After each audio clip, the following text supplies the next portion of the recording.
Pernah kepikiran nggak? Limbah dari industri kertas itu sebenarnya perginya kemana sih?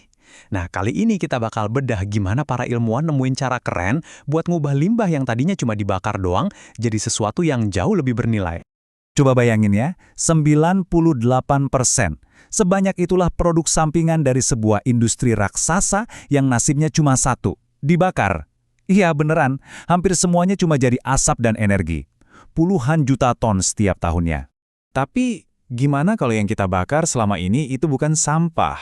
Gimana kalau itu justru salah satu sumber daya tersembunyi yang nilainya luar biasa? Nah, pertanyaan inilah yang jadi awal dari semua penelusuran kita. Yuk kita mulai.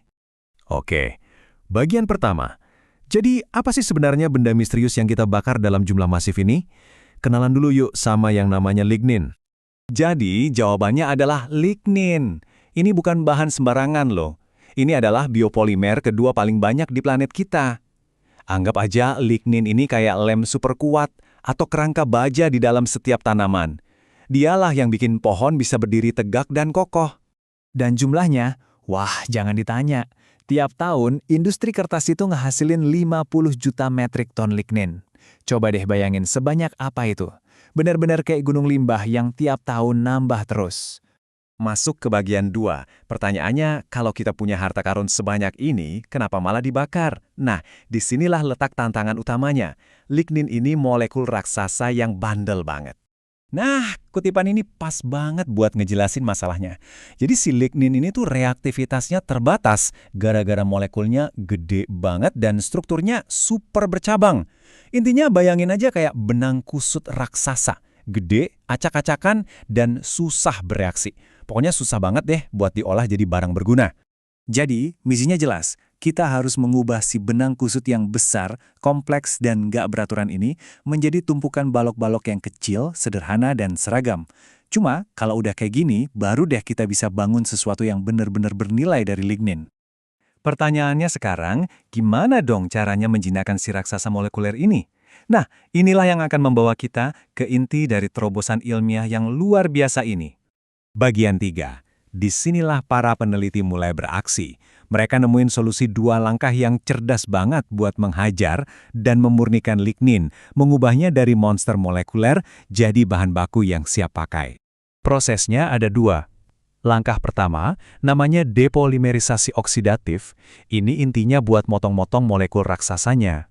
Langkah kedua, fraksinasi pelarut. Tujuannya buat nyaring dan ngambil potongan-potongan emasnya aja. Biar gampang kita sebut aja langkah pertama ini potong rambut kimia. Cuma dengan pakai bahan yang umum banget, hidrogen peroksida, para peneliti ini ibaratnya jadi penata rambut molekuler. Mereka guntingin itu rantai lignin yang panjang dan kusut jadi potongan-potongan yang jauh lebih pendek dan rapi. Oke, kedengarannya sih keren ya teorinya, tapi pertanyaan paling penting, emangnya beneran berhasil? Yuk kita intip datanya.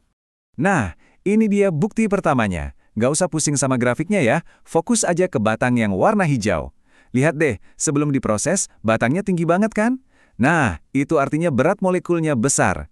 Sekarang coba lihat apa yang terjadi setelah reaksi. Batangnya langsung anjlok drastis. Ini bukti visual yang jelas banget kalau si potong rambut kimia tadi sukses besar.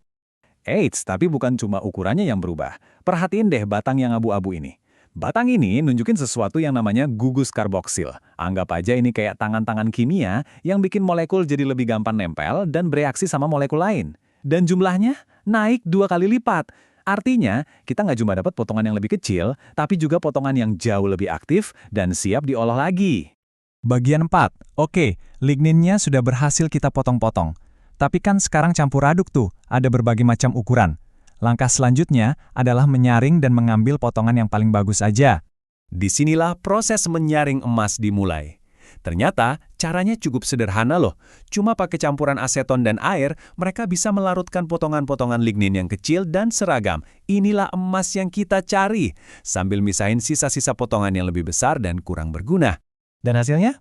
Lihat aja sendiri. Batang yang di tengah itu, fraksi emas kita, berat molekulnya anjlok parah. Sementara sisanya yang nggak larut, tetap aja besar. Ini bukti kalau proses penyaringannya benar-benar efektif dan efisien. Oke. Masuk ke bagian terakhir, kehidupan baru lignin. Jadi, kita udah punya nih emas lignin yang murni. Terus mau diapain? Apa sih yang bisa kita buat dari bahan baku baru yang keren ini? Yuk, kita lihat dampaknya di dunia nyata. Nah, ini nih pertanyaan krusial buat setiap penemuan di lab. Apa ini cuma berhasil di skala kecil doang, atau jangan-jangan bisa kita produksi dalam skala industri yang jauh lebih besar? Jawabannya bisa. Tabel ini nunjukin waktu prosesnya dicoba di reaktor 3 liter yang lebih besar. Hasilnya tetap konsisten, berat molekulnya tetap rendah, dan mereka berhasil dapat 14% produk emas murni. Ini adalah sinyal positif banget buat potensi produksi massal. Jadi seberapa signifikan transformasinya secara total?